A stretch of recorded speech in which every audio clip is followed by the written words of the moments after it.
Hello guys, ito po yung aming lunch, late lunch after ng graduation ni Angela.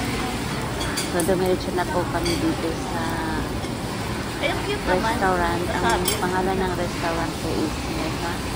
So, napakasarap ng mga food nila dyan.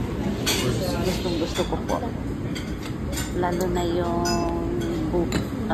sisi. Sobrang sarap. So, ayan po. Marami po. Hindi po namin naubos. Kaya na-take home namin. Marami pa rin na kami na-take home. So, sobrang dami. Kasi lahat na meron pa yan mga dumating na hindi ko na nakunan ng video. Kasi sobrang gutom na rin. Kaya nagmamadali na kami kumain.